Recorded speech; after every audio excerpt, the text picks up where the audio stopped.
કાઠિયાવાડની પવિત્ર ધરતી પર ગામડાની શાંતિ અને ભક્તિ વચ્ચે આવેલું એક દિવ્ય સ્થાન ખોડાદાનું ગાત્રાળ ધામ. આ ધામ માત્ર મંદિર નથી, પણ લાખો ભક્તોની શ્રદ્ધા અને વિશ્વાસનું કેન્દ્ર છે. વર્ષો પહેલાથી અહીં માતાજી પ્રત્યે અખૂટ આસ્થા રાખવામાં આવે છે.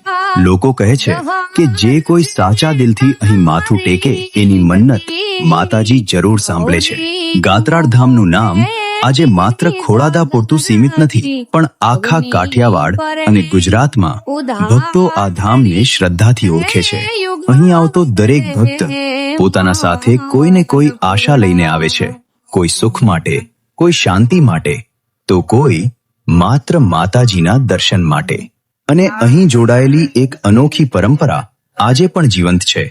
જ્યારે ગાય કે ભેંસ પહેલી વાર દૂધ આપે ત્યારે એ પહેલું દૂધ લોકો ગાત્રાળ માતાજીને અર્પણ કરે છે. કારણ કે લોકો માને છે આ ફક્ત દૂધ નથી, આ શ્રદ્ધા છે, આ આશીર્વાદ છે અને માતાજી પ્રત્યેનો વિશ્વાસ છે. ખાસ કરીને અમાસના દિવસે અહીં હજારો ભક્તો દર્શન કરવા આવે છે.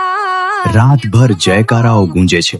ઢોલ નગારા, ભક્તિ અને આસ્થાનો માહોલ આખા ધામને દિવ્ય બનાવી દે છે. લોકોની ભીડ એ વાતનો પુરાવો આપે છે કે ગાત્રાળ માતાજી પ્રત્યે વિશ્વાસ આજે પણ એટલો જ અડગ છે. સાંજ પડતા મંદિરનો દિવ્ય માહોલ, ઘંટોની અવાજ, ધૂપની સુગંધ અને જય ગાત્રાળ માતાજીના જયકારાઓ મનને અલગ જ શાંતિ આપે છે. આ ધામ એ શીખવે છે કે જ્યાં શ્રદ્ધા હોય ત્યાં શક્તિ જરૂર હોય.